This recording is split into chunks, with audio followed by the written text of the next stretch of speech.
आपली पुढची इडियम आहे रीच फॉर द स्टार्स.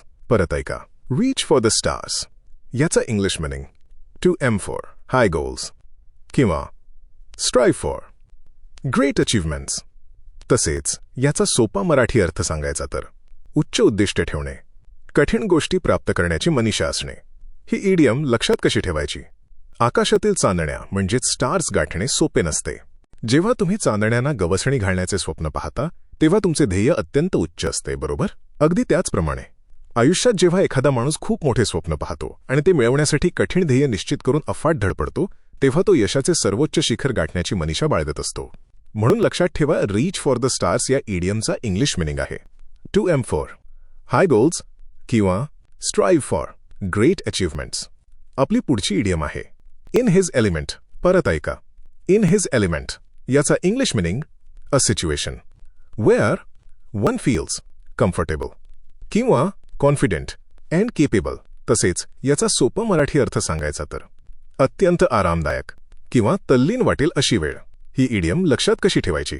मासा पाण्यात असतो तेव्हा तो त्याच्या एलिमेंट म्हणजेच नैसर्गिक अधिवासात असतो आणि खुश असतो, बरोबर? अगदी त्याचप्रमाणे आयुष्यात जेव्हा एखाद्या माणसाला त्याच्या आवडीचे किंवा कौशल्याचे काम मिळते, ज्यात तो एकदम तल्लीन आणि आरामदायक असतो, तेव्हा तो स्वतःच्या खऱ्या मजेत आणि रुबाबात असतो. म्हणून लक्षात ठेवा, इन हिज एलिमेंट या इडियमचा इंग्लिश मिनिंग आहे अ situation wear one feels comfortable किंवा कॉन्फिडेंट अँड केपेबल. आपली पुढची इडियम आहे टू बॅग द क्वेश्चन. परत ऐका, टू बॅग द क्वेश्चन याचा English meaning to assume the conclusion किंवा रिलाय ऑन अनप्रूव्हन अझम्पशन. तसेच याचा सोपा मराठी अर्थ सांगायचा तर प्रश्नाचे तर्कसंगत उत्तर न देणे, फक्त खोटे गृहीतके मांडणे. ही इडियम लक्षात कशी ठेवायची? बॅग म्हणजे याचना करणे. जेव्हा तुमच्याकडे ठोस उत्तर नसते तेव्हा तुम्ही गोलगोल बोलून मूळ मुद्द्यालाच बगलेत मारता, बरोबर? अगदी त्याचप्रमाणे आयुष्यात जेव्हा एखादा माणूस मुख्य प्रश्नाचे उत्तर टाळतो आणि ज्या गोष्टीचा पुरावा नाही तीच गोष्ट खरी मानून स्वतःचीच गृहीतके मांडत बसतो, तेव्हा तो तर्कसंगत उत्तरे देण्यापासून पळ काढत असतो. म्हणून लक्षात ठेवा, टू बेग द क्वेश्चन या इडियमचा इंग्लिश मिनिंग आहे टू अज्युम द कन्क्लुजन किंवा रिलाय ऑन अनप्रूव्हन अझम्पशन. आपली पुढची इडियम आहे बरी द हॅचेट. परत ऐका, बरी द हॅचेट याचा English meaning dot two and a quarrel किंवा कॉन्फ्लिक्ट अँड बिकम फ्रेंडली. तसेच याचा सोपा मराठी अर्थ सांगायचा तर भांडण किंवा तंटा मिटवून एकत्र येणे, एकोपा साधणे. ही इडियम लक्षात कशी ठेवायची? हॅचेट म्हणजे कुऱ्हाड किंवा हत्यार. युद्ध संपल्यावर दोन्ही गट आपली हत्यारे जमिनीत गाडतात म्हणजेच बरी करतात, बरोबर? अगदी त्याचप्रमाणे आयुष्यात जेव्हा दोन गट किंवा माणसे स्वतःचे जुने हार्डवेअर आणि भांडण कायमचे विसरून पुन्हा एकत्र येतात आणि मैत्री करतात तेव्हा ते शांततेचा मार्ग स्वीकारून एकोपा साधत असतात. म्हणून लक्षात ठेवा, बरी द हॅचेट या इडियमचा इंग्लिश मिनिंग आहे टू एंड अ क्वारल किंवा कॉन्फ्लिक्ट अँड बिकम फ्रेंडली. आपली पुढची इडियम आहे बाय लीप्स अँड बाउंड्स. परत ऐका, बाय लीप्स अँड बाउंड्स याचा English meaning rapidly with startlingly rapid progress किंवा क्विक. तसेच याचा सोपा मराठी अर्थ सांगायचा तर झपाट्याने प्रगती करणे, अत्यंत वेगाने सुधारणा. ही इडियम लक्षात कशी ठेवायची? लीप म्हणजे लांब उडी आणि बाउंड म्हणजे झेपावणे. जेव्हा एखादी गोष्ट चालण्याऐवजी उड्या मारत आणि झेपावत पुढे जाते तेव्हा तिची प्रगती अत्यंत वेगाने होते, बरोबर? अगदी त्याचप्रमाणे आयुष्यात जेव्हा एखादा व्यवसाय, देश किंवा विद्यार्थी अगदी कमी वेळात आश्चर्यकारक आणि खूप वेगाने प्रगती करतो तेव्हा तो यशाकडे झपाट्याने झेप घेत असतो. म्हणून लक्षात ठेवा, बाय लीप्स अँड बाउंड्स या इडियमचा इंग्लिश मिनिंग आहे rapidly with startlingly rapid progress किंवा क्विक. आपली पुढची इडियम आहे अंडर युअर हॅट. परत ऐका, अंडर युअर हॅट याचं English meaning secret to keep a secret किंवा नॉट रिव्हील इन्फॉर्मेशन. तसेच याचा सोपा मराठी अर्थ सांगायचा तर गुपित ठेवणे, माहिती उघड न करणे. ही इडियम लक्षात कशी ठेवायची? डोक्यातील विचार किंवा माहिती आपल्या टोपीच्या आतच म्हणजेच अंडर हॅट लपवून ठेवणे, ती बाहेर कोणालाही न सांगणे, बरोबर? अगदी त्याचप्रमाणे आयुष्यात जेव्हा माणूस एखादी अत्यंत महत्त्वाची माहिती स्वतःपुरतीच मर्यादित ठेवतो आणि बाहेर कोणालाही सांगत नाही तेव्हा तो ती गोष्ट पूर्णपणे गुप्त ठेवत असतो. म्हणून लक्षात ठेवा, अंडर युअर हॅट या इडियमचा इंग्लिश मिनिंग आहे secret to keep, a secret किंवा नॉट रिव्हील. इन्फॉर्मेशन आपली पुढची इडियम आहे. In great anxiety. परत ऐका. इन ग्रेट अँझायटी याचा English meaning dot, a state of uneasiness किंवा टेन्शन कॉज्ड बाय ॲप्रिहेन्शन. तसेच याचा सोपा मराठी अर्थ सांगायचा तर मनात एखाद्या गोष्टीविषयी प्रचंड भीती, चिंता किंवा काळजी असणे. ही इडियम लक्षात कशी ठेवायची? अँझायटी या शब्दाचा अर्थच मुळात चिंता किंवा अस्वस्थता असा होतो. पुढे काय वाईट घडेल या विचाराने आलेले टेन्शन डॉट बरोबर. अगदी त्याचप्रमाणे आयुष्यात जेव्हा एखाद्या संकटाच्या किंवा धोक्याच्या कल्पनेने माणूस मनातल्या मनात खूप घाबरलेला आणि प्रचंड काळजीत असतो, तेव्हा तो अस्वस्थतेने ग्रासलेला असतो. म्हणून लक्षात ठेवा, इन ग्रेट अँझायटी या इडियमचा इंग्लिश मिनिंग आहे अ स्टेट ऑफ अनइझीनेस किंवा टेन्शन कॉज्ड बाय ॲप्रिहेन्शन. आपली पुढची इडियम आहे प्लेइंग कॅट अँड माऊस. परत ऐका. प्लेइंग कॅट अँड माऊस याचा इंग्लिश मिनिंग आहे टू प्रिटेंड किंवा manoeuvre, designed to provoke and थ्वाट. तसेच याचा सोपा मराठी अर्थ सांगायचा तर प्रतिस्पर्ध्याला फसविणे, ढोंग करणे किंवा खिळवणे. ही इडियम लक्षात कशी ठेवायची? मांजर उंदराला लगेच मारत नाही, तर ती त्याला आधी सोडून देते आणि पळायला लागला की पुन्हा पकडते. म्हणजेच फसवणुकीचा खेळ खेळणे, बरोबर? अगदी त्याचप्रमाणे आयुष्यात जेव्हा एखादा माणूस दुसऱ्याला फसवण्यासाठी किंवा खेळवण्यासाठी मुद्दाम त्याला आशेवर ठेवतो आणि क्रूरपणे वागतो, तेव्हा तो ढोंगीपणाचा खेळ करत असतो.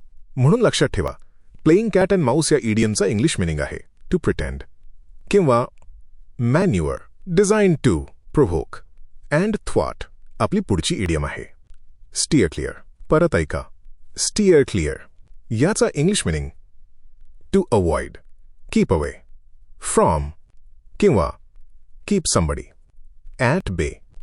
तसेच याचा सोपा मराठी अर्थ सांगायचा तर एखादी गोष्ट टाळणे किंवा त्यापासून लांब राहणे. ही इडियम लक्षात कशी ठेवायची? स्टीअर म्हणजे गाडीचे किंवा बोटीचे स्टिअरिंग वळवणे. संकटापासून स्वतःचे स्टिअरिंग क्लिअर म्हणजेच सुरक्षित बाजूला वळवून लांब राहणे, बरोबर? अगदी त्याचप्रमाणे आयुष्यात जेव्हा माणूस स्वतःला एखाद्या धोक्यापासून किंवा वाईट संगतीपासून जाणीवपूर्वक लांब आणि सुरक्षित ठेवतो, तेव्हा तो ती वाईट गोष्ट टाळत असतो. म्हणून लक्षात ठेवा, स्टीअर क्लिअर या इडियमचा इंग्लिश मिनिंग आहे to avoid, keep away from किंवा कीप समबडी ॲट बे. आपली पुढची इडियम आहे to caste a slur on. परत ऐका. To caste a slur on याचं English meaning to blame, defame किंवा डिसरिप्यूट समवन. तसेच याचा सोपा मराठी अर्थ सांगायचा तर एखाद्यावर दोषारोप करणे किंवा बदनामी करणे. ही इडियम लक्षात कशी ठेवायची? स्लर म्हणजे कलंक किंवा अपशब्द. एखाद्याच्या चारित्र्यावर कलंक फेकणे म्हणजेच त्याला कास्ट करणे, बरोबर? अगदी त्याचप्रमाणे आयुष्यात जेव्हा एखादा माणूस दुसऱ्याच्या चारित्र्यावर किंवा प्रतिष्ठेवर खोटे आरोप लावून त्याला सर्वांसमोर बदनाम करण्याचा प्रयत्न करतो, तेव्हा तो त्याची निंदा करत असतो. म्हणून लक्षात ठेवा, to caste a slur on या इडियमचा इंग्लिश मिनिंग आहे टू ब्लेम, डिफेम किंवा डिसरेप्यूट समवन. आपली पुढची इडियम आहे ॲट लॉंगर हेड्स. परत ऐका. ॲट लॉंगर हेड्स याचा इंग्लिश मिनिंग डिसअग्रीइंग किंवा quarrelling with in conflict with someone. तसेच याचा सोपा मराठी अर्थ सांगायचा तर एखाद्यासोबत तीव्र मतभेद, कट्टर दुश्मनी किंवा वाद असणे. ही इडियम लक्षात कशी ठेवायची? लॉगरहेड म्हणजे मूर्ख किंवा आडमुठा माणूस. जेव्हा दोन आडमुठे लोक एकमेकांसमोर येतात, तेव्हा ते डोकी म्हणजेच हेड्स भिडवून फक्त भांडणच करतात, बरोबर? अगदी त्याचप्रमाणे आयुष्यात जेव्हा दोन व्यक्तींमध्ये एखाद्या मुद्द्यावरून सतत तीव्र मतभेद असतात आणि ते एकमेकांशी भांडत राहतात, तेव्हा ते कट्टर दुश्मनी निभावत असतात. म्हणून लक्षात ठेवा, ॲट लॉगरहेड्स या इडियमचा इंग्लिश मिनिंग आहे डिसअग्रीइंग किंवा quarrelling with in conflict with someone. आपली पुढची इडियम आहे I will eat my hat. परत ऐका. I will eat my hat याचा English meaning extremely unlikely to happen. तसेच याचा सोपा मराठी अर्थ सांगायचा तर जे घडणे पूर्णपणे अशक्य आहे असे. ही इडियम लक्षात कशी ठेवायची? जर असं झालं ना, तर मी माझी टोपी खाईन म्हणजेच ईट माय हॅट. टोपी खाणे अशक्य आहे म्हणजेच ती घटना घडणे अशक्य आहे हे आत्मविश्वासाने सांगणे, बरोबर? अगदी त्याचप्रमाणे आयुष्यात जेव्हा एखादी गोष्ट घडण्याची अजिबातच शक्यता नसते आणि आपण ते अत्यंत आत्मविश्वासाने नाकारतो, तेव्हा आपण ती गोष्ट अशक्य आहे असे ठामपणे सांगत असतो. म्हणून लक्षात ठेवा, I will eat my hat या इडियमचा इंग्लिश मिनिंग आहे एक्स्ट्रीमली, अनलाइकली, टू हॅपन. आपली पुढची इडियम आहे टॉक थ्रू वन्स हॅट. परत ऐका. टॉक थ्रू वन्स हॅट याचा English meaning dot. Talk, nonsense. तसेच याचा सोपा मराठी अर्थ सांगायचा तर मूर्खासारखे बडबड करणे, वायफळ चर्चा. ही इडियम लक्षात कशी ठेवायची? तोंडातून न बोलता जर कोणी स्वतःच्या टोपीतून म्हणजेच हॅटमधून बोलत असेल तर तो नक्कीच मूर्खासारखे काहीतरी अर्थहीन आणि नॉनसेन्स बडबडत असणार, बरोबर? अगदी त्याचप्रमाणे आयुष्यात जेव्हा एखादा माणूस विषयाचे कोणतेही ज्ञान नसताना फक्त वायफळ चर्चा करत राहतो आणि चुकीचे सल्ले देतो तेव्हा तो मूर्खासारखी बडबड करत असतो. म्हणून लक्षात ठेवा, टॉक थ्रू वन्स हॅट या इडियमचा इंग्लिश मिनिंग आहे टॉक, नॉनसेन्स. आपली पुढची इडियम आहे पास द बक. परत ऐका. पास द बक याचा English meaning transfer the responsibility किंवा ब्लेम टू समवन एल्स. तसेच याचा सोपा मराठी अर्थ सांगायचा तर स्वतःची जबाबदारी दुसऱ्यावर ढकलणे किंवा सोपविणे. ही इडियम लक्षात कशी ठेवायची? पोकर गेममध्ये बक नावाचे चिन्ह ज्याच्याकडे असते त्याची डाव वाटण्याची जबाबदारी असते. ते चिन्ह दुसऱ्याकडे पास करणे म्हणजे जबाबदारी ढकलणे, बरोबर? अगदी त्याचप्रमाणे आयुष्यात जेव्हा एखादा माणूस स्वतःची चूक मान्य करण्याऐवजी किंवा काम करण्याऐवजी ती जबाबदारी दुसऱ्या कुणावर तरी ढकलून मोकळा होतो तेव्हा तो स्वतःची जबाबदारी झटकून टाकत असतो. म्हणून लक्षात ठेवा, पास द बक या इडियमचा इंग्लिश मिनिंग आहे ट्रान्सफर द रिस्पॉन्सिबिलिटी किंवा blame to someone else.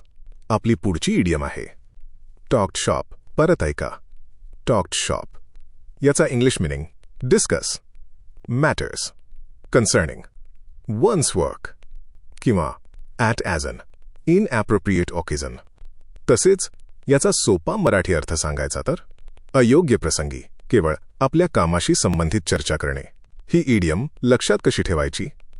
Shop म्हणजे आपले दुकान किंवा कामाचे ठिकाण. लग्न किंवा पार्टीत जाऊन सुद्धा फक्त स्वतःच्या दुकानाच्या किंवा ऑफिसच्या गप्पा मारणे डॉट, बरोबर? अगदी त्याचप्रमाणे आयुष्यात जेव्हा एखादा माणूस सणासुदीला किंवा सुट्टीच्या दिवशी सुद्धा फॅमिलीसोबत न बोलता फक्त स्वतःच्या ऑफिसचे किंवा व्यवसायाचेच रडगाणे गात बसतो तेव्हा तो चुकीच्या वेळी कामाच्या गप्पा मारत असतो. म्हणून लक्षात ठेवा, टॉक्ड शॉप या इडियमचा इंग्लिश मिनिंग आहे discuss matters concerning one's work किंवा at as an inappropriate occasion. आपली पुढची इडियम आहे a bull in a china shop. परत ऐका. A bull in a china shop याचा English meaning a person who is clumsy and behaves in an awkward way causing damage. तसेच याचा सोपा मराठी अर्थ सांगायचा तर नाजूक ठिकाणी विचित्र पद्धतीने वागणारी व्यक्ती, नुकसान करणारा. ही इडियम लक्षात कशी ठेवायची? चायना शॉप म्हणजे चिनी मातीच्या नाजूक भांड्यांचे दुकान. त्यात जर एखादा पिसाळलेला बैल म्हणजेच बूल घुसला तर तो सर्व भांडी फोडून प्रचंड नुकसान करेल, बरोबर? अगदी त्याचप्रमाणे आयुष्यात जेव्हा एखादा माणूस अत्यंत नाजूक आणि संवेदनशील परिस्थितीत अजिबात भान न ठेवता विचित्र वागतो आणि गोष्टी आणखी खराब करतो तेव्हा तो परिस्थितीचे मोठे नुकसान करत असतो. म्हणून लक्षात ठेवा, a bull in a china shop या इडियमचा इंग्लिश मिनिंग आहे a person who is clumsy and behaves in an awkward way causing damage. आपली पुढची इडियम